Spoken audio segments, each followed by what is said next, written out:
नमस्कार दोस्तों, आपका हार्दिक अभिनंदन और स्वागत है उड़ान क्लासेज फागी यूट्यूब चैनल पर। दोस्तों, आज हम आपके लिए लेके आए हैं बहुत ही शानदार प्रश्नावली। ये गणित की जो प्रश्नावली है, ये विभिन्न प्रतियोगी परीक्षाओं में स्पेशली रीट है, सीटेट है, इन पर आए हुए प्रश्नों का कलेक्शन है। और निश्चित रूप से इन प्रश्नों को हल करने से आपको एक अप्रोच मिलेगी कि किस प्रकार से हम परीक्षाओं में ऐसे प्रश्नों का समाधान बिल्कुल शीघ्रता के साथ निकाल सकते हैं। दोस्तों देखिए, पहला सवाल आपकी स्क्रीन पे। दो अंकों की सबसे बड़ी व सबसे छोटी अभाज्य संख्या में अंतर है। ऑप्शन है आपके पास अ ब स द 88, 86, 89, 95। दोस्तों एक एक शब्द पे ध्यान दें। संख्या दो अंकों की होनी चाहिए और फिर सबसे बड़ी और सबसे छोटी, और साथ ही साथ कौन सी अभाज्य होनी चाहिए। आपको पता है दोस्तों, संख्या भाज्य भी होती है और संख्या अभाज्य भी होती है। थोड़ा समझ लेवे, अभाज्य और भाज्य। देखिए, भाज्य संख्या वो है जिसके दो से अधिक गुणनखंड हों। दो से अधिक गुणनखंड हों। दो से अधिक गुणनखंड हों। कौन सी भाज्य संख्या कौन सी है? भाज्य संख्या कौन सी है भाई? भाज्य संख्या, देखिए, भाज्य जिसके दो से अधिक गुणनखंड हो। दो से अधिक क्या हो बताइए? गुणनखंड। जैसे मैं एक एग्जांपल लूं, मान लीजिए मैंने लिया चार। चार को एक से विभाजित होती है, ये दो से विभाजित होती है, और एक खुद चार से विभाजित होती है। बताइए इसके गुणनखंड कितने हो गए? एक हो गया, दो हो गया, चार हो गया, यानी तीन गुणनखंड हो गए इसके। और इसके तीन गुणनखंड है, मतलब चार क्या है? भाज्य संख्या है। और दोस्तों ठीक इसी प्रकार अगर हम अभाज्य की बात करें, अभाज्य संख्या वो है जिसके जिसके केवल दो गुणनखंड हो। ध्यान देना, दो गुणनखंड हो। जैसे मैंने लिया, मान लीजिए दो लिया, ठीक है।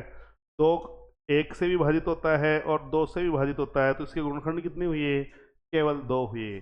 ठीक इसी प्रकार हो सकता है, मैंने यहाँ 11 ले लिया मान लीजिए, तो इसका एक से विभाजित होता है ये, और 11 से विभाजित होता है, यानी कि इसके अलावा और किसी भी संख्या से विभाजित नहीं होता। तो इसमें गुणनखंड कितने हुए? दो गुणनखंड हुए दोस्तों। तो हम ये कहेंगे कि ऐसी संख्या जिसमें केवल और केवल दो गुणनखंड हो, वो अभाज्य संख्या कहलाती है। रिपीट कीजिए, केवल और केवल दो गुणनखंड हो, वो अभाज्य संख्या कहलाती है। तो दोस्तों क्या मुझे बताइए, अगर मैं एक ले लूं तो इसके गुणनखंड कौन कौन से होंगे? इसका गुणनखंड होगा एक, क्योंकि ये एक से विभाजित होती है। तो दोस्तों अब इसके दो गुणनखंड भी नहीं है। जिसके दो गुणनखंड हो वो अभाज्य संख्या, जिसके दो से ज्यादा गुणनखंड हो वो भाज्य संख्या। तो जिसमें केवल एक ही गुणनखंड है, तो हम ये कहेंगे कि दो गुणनखंड नहीं है इसके, इसीलिए ये अभाज्य भी नहीं है।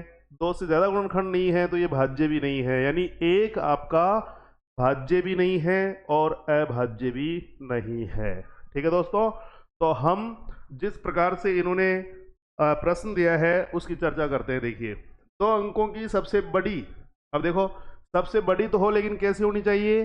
अभाज्य होनी चाहिए। और अंक कितने होने चाहिए? दो, और होनी चाहिए सबसे बड़ी। देखिए, दो अंकों की सबसे बड़ी संख्या है 99।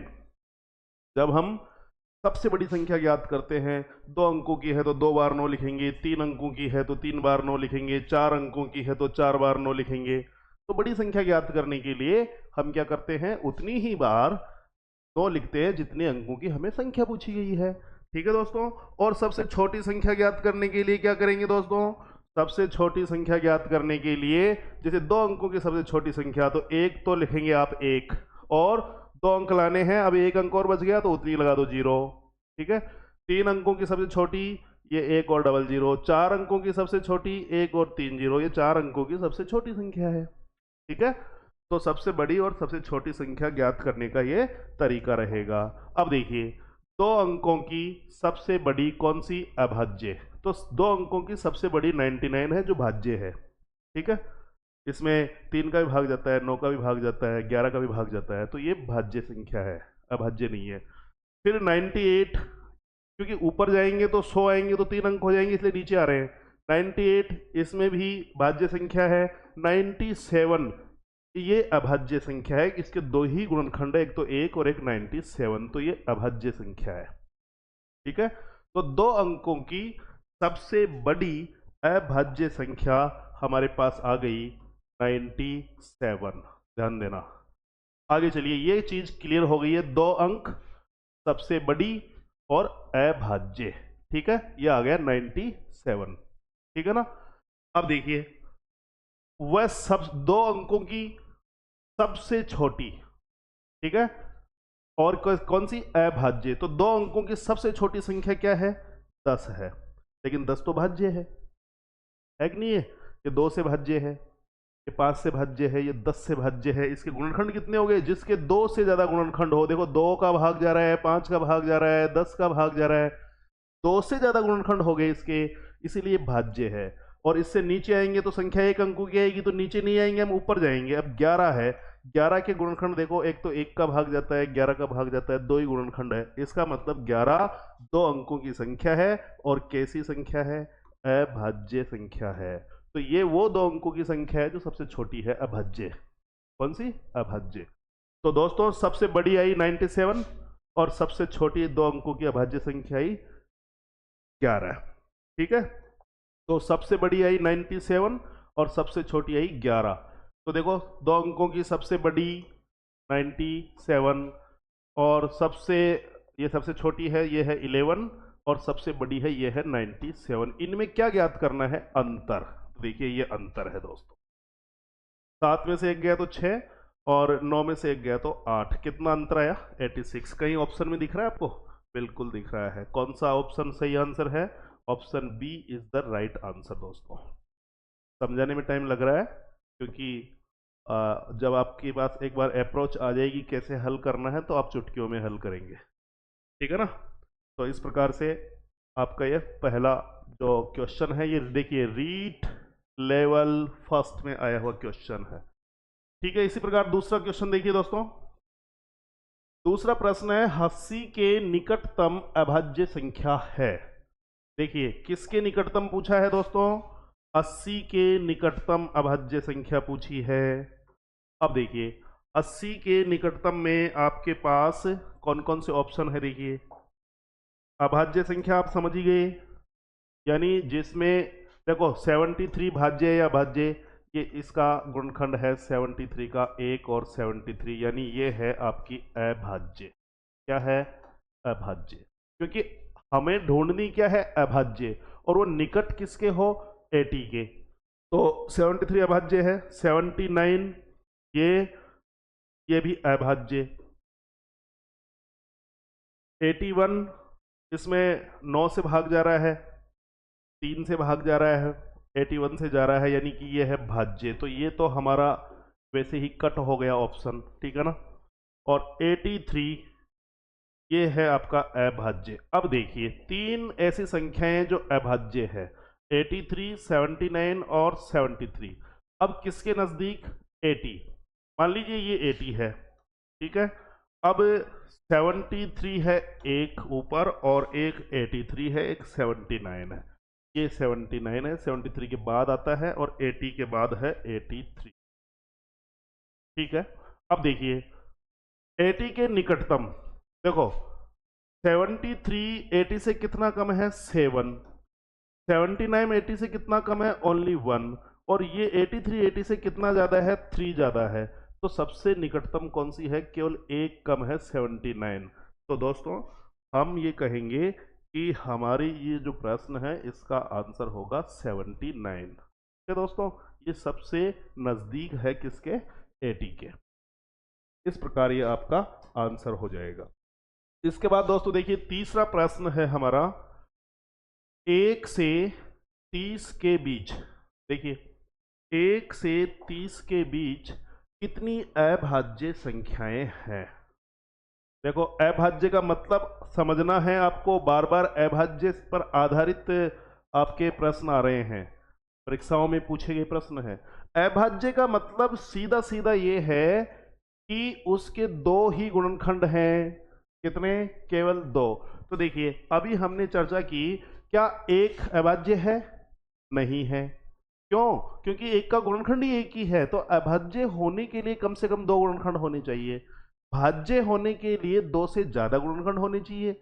और जिसके एक ही गुणनखंड है तो ना तो वो भाज्य है और ना ही वो अभाज्य है। तो एक इसमें आपका नहीं आएगा। दो देखिए, इसमें एक का भाग जाता है, दो का भाग जाता है, तो ये अभाज्य संख्या है। दो के बाद तीन, ये भी अभाज्य संख्या है। चार भाज्य है, पांच ले लीजिए। छह भाज्य है, सात ले लीजिए। आठ भाज्य है, नौ भाज्य है, 10 भाज्य है, 11 ले लीजिए, ये भी अभाज्य है। 12 भाज्य है, 13 ले लीजिए। 13 के बाद 14 भाज्य है, ठीक है ना, 2 से और 7 से भाग जाता है। 15 भाज्य है, 16 भाज्य है, 17 ले लीजिए। इसके भी दो ही गुणनखंड है, 1 और 17।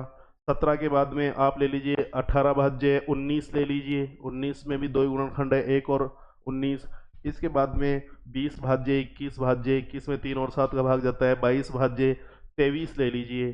23 के बाद 24 भाज्य है, 25 भाज्य है, 26 भाज्य है, 27वीं भाज्य है, 28वीं भाज्य है, 29 ले लीजिए। और कहाँ तक लेनी है? 30 तक, 1 से 30 के बीच में, ठीक है। 29 के बाद में 30 भाज्य है, 31 अभाज्य है, लेकिन 31 30 से बड़ी हो गई है इसलिए हम नहीं लेंगे। तो आप गिन लीजिए, आपका ये एक समूह बना है, ये अभाज्य संख्याओं का समूह बना है जो 1 से लेकर 30 के बीच है। तो देखिए 1 2 3 4 5 6 7 8 9 10 संख्याएं ऐसी है 1 से 30 के बीच जो अभाज्य है। आपका आंसर है 10। ये आपका राइट आंसर होगा, ठीक है दोस्तों। तो इस प्रकार आसानी से ये सवाल आप हल कर सकते हैं परीक्षाओं में।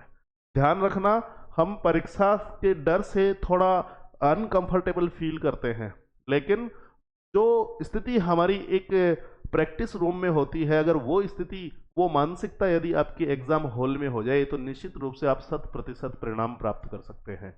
इसीलिए बर्डन जो है वो बिल्कुल नहीं लेना है और उतने ही उत्साह और उमंग के साथ परीक्षा हॉल में काम करना है जिस उत्साह और उमंग के साथ आप साल भर तक तैयारी करते आ रहे हैं, सालों से तैयारी करते हुए आ रहे हैं, ठीक है ना। बर्डन आपको नहीं लेना है। और किसी समस्या के लिए समाधान के लिए आपके पास केएमडी क्लासेस और क्या नाम से उड़ान क्लासेस, दोनों के दोनों ही तैयार हैं। तो आपको किसी प्रकार की शंका की आवश्यकता नहीं है। आप जो भी ही चीज़ें हो, किसी प्रकार की शंका होती है, तुरंत उड़ान क्लासेस को पहले तो सब्सक्राइब करना है, लाइक और कमेंट तो करना ही है। कमेंट में अपनी समस्या को अवगत करवाना है ताकि हम उसका सॉल्यूशन आपको टाइम रहते दे सके, ठीक है ना दोस्तों। देखिए नेक्स्ट क्वेश्चन, चौथा प्रश्न है इसी कड़ी में। निम्न में से, देखिए ये स्थानीय मान का प्रश्न है दोस्तों। कौन सा? स्थानीय मान। निम्न में से किस संख्या या किस विकल्प में 5 का स्थानीय मान 500 नहीं है? दोस्तों देखिए 5 का स्थानीय मान, पहले तो ये बताइए 5 क्या है? 5 दोस्तों एक अंक है। क्या है? अंक। और अंकों से मिलकर क्या बनती है दोस्तों? अंकों से मिलकर संख्या बनती है। क्या बनती है? संख्या बनती है। और संख्या में जो अंक हैं उसके मान की हम अगर बात करें दोस्तों तो उसके मान 2 प्रकार के होते हैं। अच्छे से समझ लें आप इस बात को। कितने प्रकार के? 2 प्रकार के, पहला और दूसरा। अंकों के जो मान हैं वो 2 प्रकार के होते हैं। अगर मैं कहूं कि पहला, जैसे मान लीजिए उस अंक का जो मान है वो जातीय मान होता है, ठीक है ना। उस जातीय मान को हम एक दूसरा नाम और है वो भी बोलते हैं, वो है अंकित मान। क्या बोलते हैं? अंकित मान। जातीय मान, अंकित मान। और दूसरी चीज, इसको अगर इंग्लिश में बात की जाए तो इसको हम बोलते हैं दोस्तों फेस वैल्यू। क्या बोलते हैं? Face value. ये सारी के सारे जो नाम हैं वो एक ही मतलब है इनका, और वो है जातीय या अंकित मान। जैसा कि इसका इंग्लिश वर्जन आपको दिखाई दे रहा होगा, इंग्लिश वर्जन है फेस वैल्यू। मुझे एक चीज बताइए, मैंने ये अंक लिखा, एक संख्या लिखी, जैसे 735, ये एक संख्या लिखी। अब मैंने आपसे कहा कि 3 का जातीय मान बताइए, अंकित मान बताइए या फेस वैल्यू बताइए। दोस्तों हमारा कैसा फेस है मुझे बताइए। हम जब मिरर के सामने खड़े होते हैं तो हमारा जैसा फेस है वैसा ही तो नजर आएगा ना, तो वो हमारी फेस वैल्यू है, सेम टू सेम, हूबहू वैसी की वैसी। तो वैसी की वैसी का तात्पर्य ये है कि फेस वैल्यू हो या अंकित मान हो या जातीय मान हो, जो संख्या हमें दिखाई दे रही है, जो अंक हमें दिखाई दे रहा है उस संख्या में, वो अंक ही उसका जातीय मान है, वो अंक ही उसकी फेस वैल्यू है, वो अंक ही उसका अंकित मान है। तो मैं इस संख्या में आपसे पूछूं कि 7 का जातीय मान क्या है, तो आप बोलेंगे 7, क्योंकि 7 ही दिख रहा है अपने को। 3 का जातीय मान 3 है, 5 का जातीय मान 5 है। ठीक है दोस्तों, तो फेस वैल्यू, अंकित मान और जातीय मान, जैसा दिखता है कोई अंक वो ही उसका मान होता है। ये पहला। दूसरा, चलिए दूसरा होता है स्थानीय मान। क्या होता है, जिसकी चर्चा इस प्रश्न में की गई है, स्थानीय मान। इसको इंग्लिश में दोस्तों बोलते हैं प्लेस वैल्यू, और प्लेस मीन्स स्थान होता है दोस्तों, क्योंकि प्लेस महत्वपूर्ण है इसीलिए उसको प्लेस वैल्यू कहा गया है। अब प्लेस कौन सी बीमारी आ गई, प्लेस जो होता है दोस्तों किसी भी संख्या को, जैसे ये संख्या हमने लिखी है तो देखो इसमें ये इकाई का प्लेस है, प्लेस मीन्स स्थान, ये दहाई का प्लेस है और ये सैकड़े का प्लेस है। तो प्लेस वैल्यू या स्थानीय मान इस बात पर निर्भर करता है कि कोई अंक इकाई के स्थान पर आया है या दहाई के स्थान पर या फिर सैकड़े के स्थान पर या फिर हजार के स्थान पर। जिस स्थान पर आया है वो स्थान महत्वपूर्ण होता है।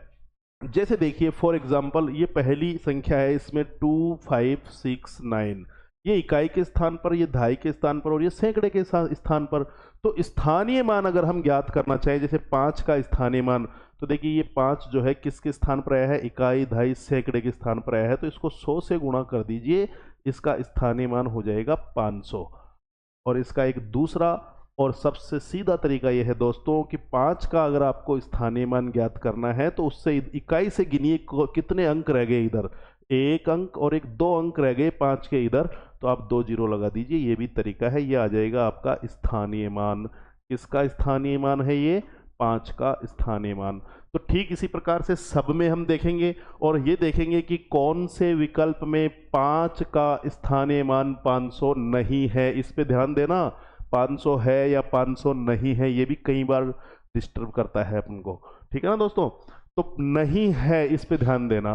तो देखिए हमने देखा कि ये देखो इकाई दहाई और सैकड़े पे है 5, तो इसका मतलब 500, क्योंकि 2 अंक रह गए हैं इधर, 2 जीरो लगा दो। यहाँ ये 5 स्थानीय मान निकाले, कितने अंक रह गए इधर 2, ये 500, इसमें भी 500, इसमें भी 500। इसमें अगर इसका अंकित मान पूछा जाता है, इसका जातीय मान पूछा जाता है, इसकी फेस वैल्यू पूछी जाती है, तो 5 का फेस वैल्यू 5 ही रहेगा, जातीय मान 5 ही रहेगा, अंकित मान 5 ही रहेगा। लेकिन स्थानीय मान यानी कौन से स्थान पर है वो मान है।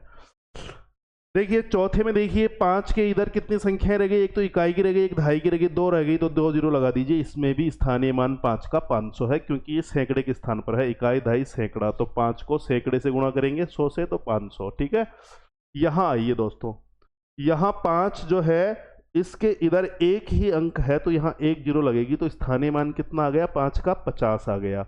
हम ये भी कह सकते हैं कि इकाई और ये दहाई, दहाई पे है तो दहाई पे है तो किससे गुणा होगा, 10 से, यानी वैल्यू कितनी आएगी 50। तो इसमें स्थानीय मान 500, इसमें 500, इसमें 500 और इसमें स्थानीय मान 50, यानी इस 5 का स्थानीय मान ऑप्शन सी के अंदर 500 न होकर 50 है। तो आपको यही देखना है 500 नहीं है, तो इसमें छह ऑप्शन में आपका 5 का स्थानीय मान 500 नहीं है, तो ये आपका राइट आंसर होगा ऑप्शन सी। ओके फ्रेंड्स, ठीक इसी प्रकार अन्य प्रश्न पर चलते हैं, 5वें प्रश्न पे। देखिए दोस्तों ये प्रश्न है अंक, हमारे पास अंक है, देखिए कौन कौन से अंक है, 2 5, 2 है, 5 है, 7 है और 8 है। इनका उपयोग करते हुए सबसे बड़ी, एक तो क्या बनानी है, सबसे बड़ी, तो हम हल करते चलते हैं और पढ़ते चलते हैं।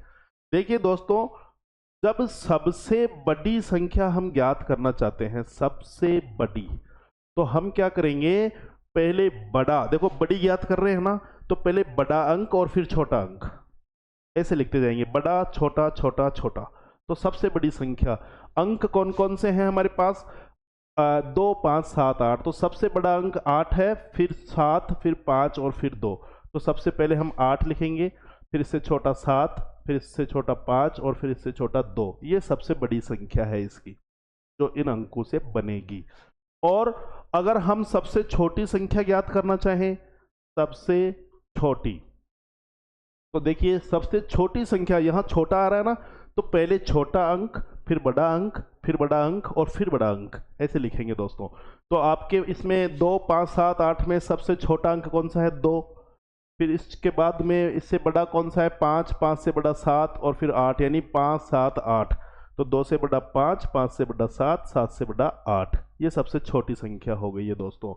तो अब हमने क्या की, सबसे बड़ी संख्या ज्ञात कर ली और सबसे छोटी संख्या ज्ञात कर ली, बना ली। ठीक है, बना ली। अब इन दोनों संख्याओं का अंतर ज्ञात कीजिए। क्या ज्ञात करना है? अंतर। तो अंतर ज्ञात कर लीजिए दोस्तों, ये अंतर यहां पे निकाल लीजिए अंतर।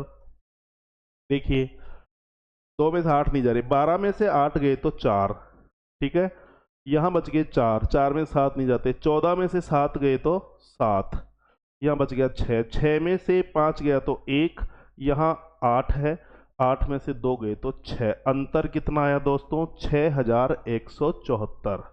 6174 ये आपका अंतर आया है। अब आगे पढ़िए। बताइए कि यह अंतर निम्न में से किस संख्या से विभाजित, यहां ध्यान देना, नहीं होता है। ठीक है, होता है भी पूछा जा सकता है और नहीं होता है भी पूछा जा सकता है। एक एक शब्द पर आपका ध्यान होना चाहिए, आपकी नजर होनी चाहिए दोस्तों। देखिए ये 2, ये पीछे 4 आया है, ये 2 से विभाजित होगी, ठीक है ना। अब देखिए 3 की बात करें, 6 और 1 7, 7 14 और 4 18, इनका योग है, तो 18 3 से विभाजित है, तो 3 से भी ये विभाजित होगी। ठीक है दोस्तों, और जो 18 है ये 9 से भी विभाजित होगी। अब यहां देखिए ये है 5 दोस्तों, 5 से विभाजित होने के लिए इकाई के अंक पर या तो 0 होना चाहिए या 5 होना चाहिए, किसी भी संख्या में वो संख्या 5 से विभाजित होती है। अब यहां पर एक चीज आप ये नोट कर लें कि कौन सी संख्या किससे विभाजित होती है, ये आपको कैसे पता चलेगा? ये पता चलेगा आपको उड़ान क्लासेज से।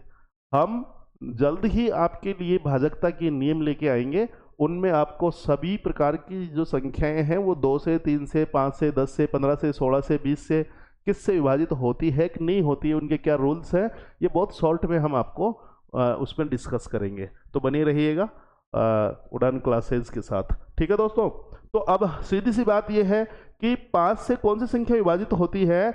जिसके इकाई के स्थान पर 0 हो या फिर 5 हो, लेकिन यहाँ नहीं है, तो सीधी सी बात है ये किससे विभाजित नहीं होगा? ये 5 से विभाजित नहीं होगा। Option C is the right answer. ठीक है दोस्तों, अब देखिए ये आपका नेक्स्ट क्वेश्चन 50 तक, ध्यान देना, 50 तक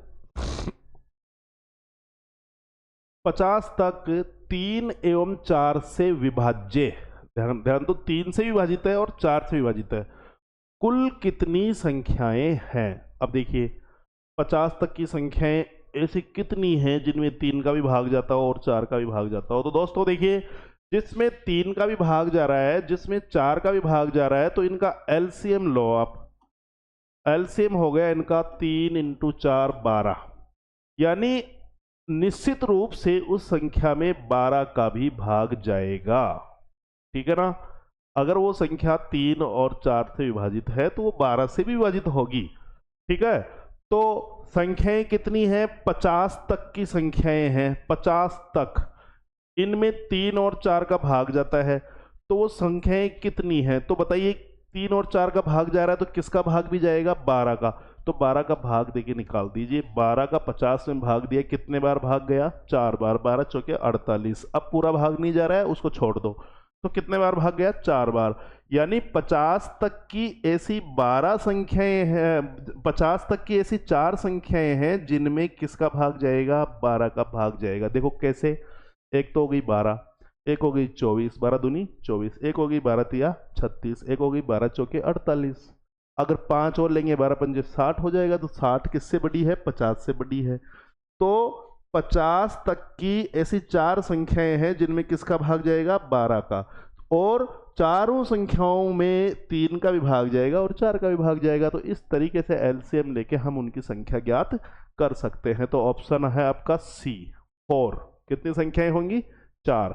option C is the right answer. ठीक है ना? ओके, नेक्स्ट देखिए 7वां क्वेश्चन है आपका 15 से 60 के मध्य। देखिए दोस्तों 15 से 60 के मध्य यानी 15 से बड़ी होनी चाहिए और 60 से छोटी होनी चाहिए। ऐसी संख्याएं कितनी हैं जो 17 से विभाज्य है? किससे विभाज्य है? 17 से, लेकिन 4 से नहीं है। अब इस पे ध्यान मत दो, भी दूसरी कंडीशन पे, पहली कंडीशन पे ध्यान दो। 17 से विभाज्य है, 15 से तो बड़ी है और 60 के बीच की है, यानी 16 से लेकर 59 तक की वो संख्याएं हमें ज्ञात करनी है जिनमें 17 से भाग जाता है। तो 16 में तो जाता ही नहीं है, इसके आगे 17 में जाएगा। अब 17 का पहाड़ा बोल दीजिए, सीधी सी बात है। 17 दूनी 34, 17 ती 51, 17 चौकू 68। अब देखिए 68 तो बड़ी हो गई, तो इस 68 को आप क्रॉस कर दीजिए तो आपके पास संख्याएं कितनी बची? 16 से बड़ी और 60 से छोटी जिनमें 17 का भाग जाता है, वो बची 3। कौन सी? 3 बची। देखिए 17, 34 और 51। अब देखिए इनमें से उन संख्याओं को निकाल दो जिनमें 4 का भाग जाता हो, क्योंकि 4 से भाग नहीं जाना चाहिए, वही संख्याएं अपने को अपने पास रखनी है। तो देखिए 17 में 4 का भाग जाता है क्या? नहीं जाता, तो ये रखनी है। 34 में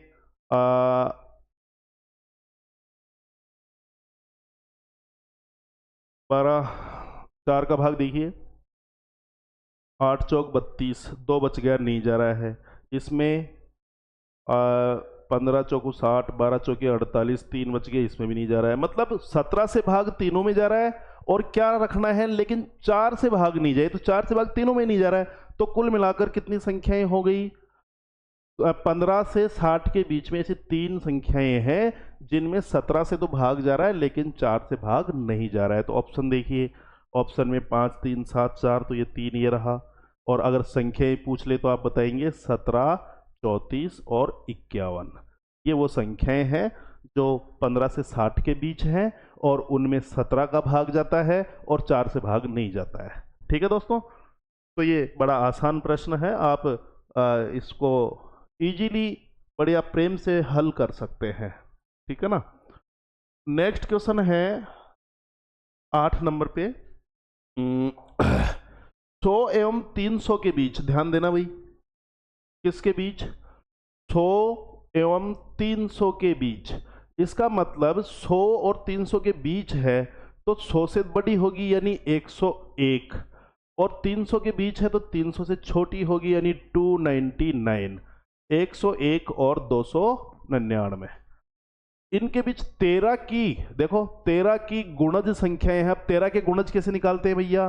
जैसे 13 को 1 से गुणा किया, ये 13 को 2 से गुणा किया, ये 13 को 3 से गुणा किया, ये 13 को 4 से गुणा किया, तो ये गुणज है। जैसे 13 का गुणज हो गया 13 दूनी 26, 13 ती 39, 13 चौकू 52। ये गुणज है सारे के सारे 13 के। ठीक है ना? तो अब ये क्या पूछ रहा है? ये पूछ रहा है अपने को कि 100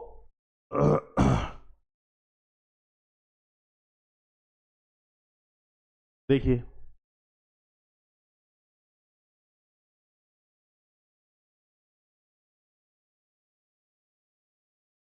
100 एवं 300 के बीच 13 की गुणज संख्याएं हैं। अब देखिए तो 100 और 300 के बीच है ना, तो यानी कि एक तो आ गया 101, 100 से बड़ी है वो, और एक डिजिट आ गया अपने पास 299 क्योंकि 300 से छोटी है। क्या है?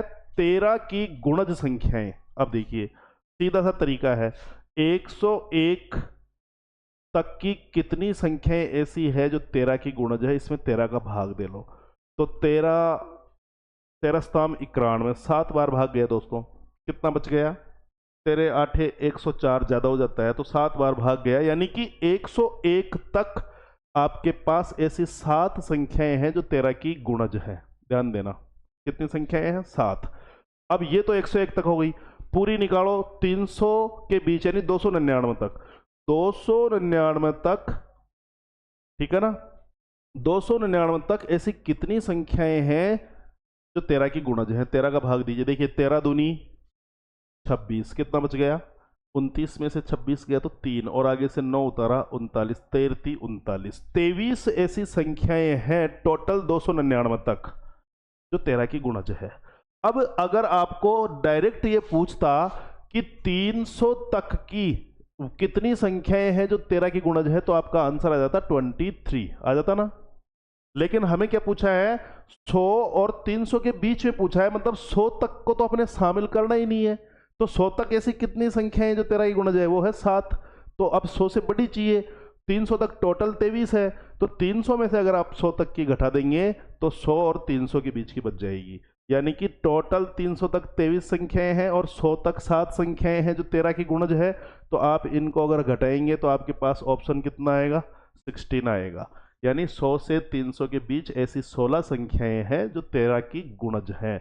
आंसर देखिए 18, 16, 21, 13, ये रहा आपका आंसर 16। ये करेक्ट आंसर होगा आपका, ठीक है। उम्मीद कर रहा हूँ अच्छे से समझ पा रहे होंगे। अगर कहीं पर आपको कुछ दिक्कत आती है तो हमें जरूर अवगत कराएं, अपने मन के अंदर उस बात को रखें नहीं। जब आप अपने विचार प्रस्तुत नहीं करेंगे कमेंट के अंदर तो हम कैसे जान पाएंगे कि आप किस प्रकार से उलझन में हैं और कहाँ हैं, ठीक है। हाँ, तो इसलिए जरूरी ये है कि आप अपनी समस्या को शेयर करें। तो नेक्स्ट देखिए, ये क्वेश्चन है आपके पास, यदि दो क्रमागत सम संख्याओं के वर्गों का अंतर 84 है। देखिए, अब देखिए दोस्तों, यहां पर समझने वाली बात यह है कि जो प्रश्न में कहा है वो ही अपने को करना है, इसके अलावा कुछ नहीं करना है। देखो, क्रमागत का मतलब है क्रम से आने वाली, और संख्याएं कैसी होनी चाहिए भैया, ध्यान देना, सम कैसे होनी चाहिए, सम। अब सम संख्या क्या है, मान लीजिए मैं अगर यहां लिख दूं 1 2 3 4 5 6 ऐसे डॉट डॉट डॉट, तो मुझे आप बताइए कि ये जो संख्याएं हैं ये क्या सारी सम है या क्या सारी विषम है। देखिए, सम संख्या वो होती है जो 2 से भाज्य हो, और विषम संख्या वो होती है जो 2 से भाज्य नहीं हो, ठीक है। तो ये आपकी विषम संख्या है क्योंकि ये 2 से भाज्य नहीं है, ये आपकी सम संख्या है। अब ये सम संख्या आ गई, तो बताइए ये 3 2 से भाज्य नहीं है तो इसको हटाओ, 4 वापस सम संख्या आ गई क्योंकि 2 से भाज्य है। तो बताइए कहाँ कब आ रही है, 2 के बाद सम क्या आया आपका, 4 आया। तो 2 में कितना जोड़ने पर सम आया, बताइए 2 जोड़ने पर आया ना। यानी कि 2 लगातार जो सम संख्याएं होती है उनमें अंतर कितने का होता है, 2 का अंतर होता है। आगे और देख लीजिए, 4 के बाद ये 5 विषम आ गई और ये 6 सम आ गई क्योंकि इसमें 2 का भाग जाता है। तो आप मुझे बताइए कि 4 के बाद 6 सम आई है तो कितना जोड़ने पर आई है, 2 जोड़ने पर आई है। देखो आइए ना, तो 2 सम संख्याओं के बीच में 2 का अंतर होता है, ठीक है। इसलिए हम माना कि पहली सम संख्या x है, क्या मान लेंगे हम, पहली जो सम संख्या है उसको आप x मान लेंगे कि माना कि पहली सम संख्या x है। अब इसके जस्ट आगे की जो संख्या आएगी वो विषम आएगी और फिर जो आएगी वो सम आएगी यहां पर। तो कितना जोड़ने पर आई, 1 और 1 2 जोड़ने पर आई। तो दूसरी जो सम संख्या होगी उस x में कितने जोड़ने पर आएगी, 2 जोड़ने पर आएगी, ठीक है ना। जैसे 2 के बाद कितनी आई, 4, तो 2 जोड़ने पे आई। तो हमने पहली को x माना है, दूसरी को क्या मानेंगे, 2 जोड़ने पर, यानी x + 2। तो पहली सम संख्या x है और दूसरी सम संख्या x + 2 है। अब मुझे बताइए, माना कि ये 2 है और 2 में क्या जोड़ने पर आई, दूसरी 2 जोड़ने पर आई तो 4 आई। अब बड़ी कौन सी है बताइए, बड़ी 2 है या 4 है, बड़ी 4 है। अब 2 सम संख्याओं के वर्गों का अंतर 84 है। अब बताइए, छोटी में से बड़ी थोड़ी घट सकती है, नहीं घट सकती, बड़ी में से छोटी घटेगी। यानी कि बड़ी संख्या है हमारी x + 2 और छोटी संख्या है हमारी x। तो इनके वर्गों का अंतर, इसका वर्ग क्या होगा, ये x + 2 बड़ी सम संख्या है, इसका वर्ग कर दीजिए, ऐसे होल लगा दीजिए, घात 2। और छोटी संख्या x है, इसका वर्ग क्या होगा, ये, इसके घात लगा दीजिए ये। अब इनका अंतर, मतलब ये अंतर जो प्रश्न में कहा गया है वही हम कर रहे हैं। ये बराबर है किसके, 84 के। देखिए ये बड़ी सम संख्या का वर्ग, ये छोटी सम संख्या का वर्ग, और ये इनका अंतर, और मान कितना 84। उम्मीद करता हूं यहां तक आप समझ गए होंगे। अब इसको हल कर लीजिए। देखो a प्लस बी का होल स्क्वायर, एक सूत्र होता है a प्लस बी का होल स्क्वायर, तो इसको क्या करेंगे, a का होल स्क्वायर, ये a स्क्वायर, फिर इसके बाद में a और b है तो इसको प्लस में है ये, तो 2ab, ठीक है, फिर b का स्क्वायर, ये इसका फॉर्मूला होता है। a प्लस बी का होल स्क्वायर क्या होता है, a square plus 2ab plus b square. तो ठीक इसी प्रकार a प्लस बी का होल स्क्वायर है, तो देखो क्या होगा, a का स्क्वायर यानी x का स्क्वायर प्लस 2ab, ये 2 आ गया, इंटू a क्या है आपका x, इंटू b क्या है आपका 2, प्लस b का स्क्वायर यानी 2 का स्क्वायर, ठीक है, माइनस x का स्क्वायर ये x स्क्वायर, और बराबर 84। अब देखिए ये प्लस का x स्क्वायर है, ये कट जाएगा किससे, इस माइनस के x स्क्वायर से, ठीक है। आपके पास क्या बचा, 2 दूनी 4x, तो ये बच गया, प्लस 2 का स्क्वायर, 2 गुणा 2 4, बराबर 84।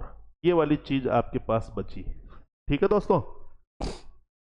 तो अब देखिए 4x प्लस 4 बराबर 84, देखिए 4x प्लस 4 बराबर 84, तो अब 4x बराबर ये 84 है ही, प्लस का 4 बराबर किधर जाएगा, तो माइनस का 4 हो जाएगा, यानी 4x बराबर 84 में से 4 गए तो 80, तो x बराबर 80/4, क्योंकि ये गुणा में है, गुणा की संख्या बराबर दूसरी तरफ जाती है बटे में आएगी, तो x का मान आ गया 20 चौक 80 यानी 20। कितना आ गया, 20। अब x क्या है, x है आपकी छोटी सम संख्या, और x प्लस 2 क्या है, बड़ी सम संख्या, तो x का मान 20 आ गया, यानी ये 20 है, तो अब 2 जोड़ने पे आएगी x प्लस 2, यानी कि ये आ गई 22। तो देखिए, तो आपकी छोटी सम संख्या 20 आ गई और बड़ी सम संख्या 22 आ गई, ठीक है, और क्रमागत है, ये क्रम से आ रही है, 20 के बाद 22 ही तो होती है। अब क्या कह रहा है, देखिए उन संख्याओं का योग क्या होगा, अब योग कर दीजिए 20 और 22 का, तो ये 42 आ गया। अब ऑप्शन में 42 होना चाहिए, नहीं है तो प्रश्न गलत है। 38, 40, 42, 48, ये 42 इज द राइट आंसर। बात खत्म। तो उम्मीद कर रहा हूं ये प्रश्नावली आपको समझ में आई होगी, अच्छे से समझ में आई होगी, और उड़ान क्लासेज है तो सब कुछ संभव है। हर जटिल से जटिल प्रश्न आपके सामने बिल्कुल हल्का है, ये आप विश्वास करके चलिएगा। और आज की क्लास में इतना ही। अगली क्लास में हम फिर मिलेंगे नए प्रश्नों के साथ, नए विषयों के साथ, और नई ताज़ा ताज़ा जानकारियों के साथ, ठीक है। तब तक के लिए अलविदा। Thank you.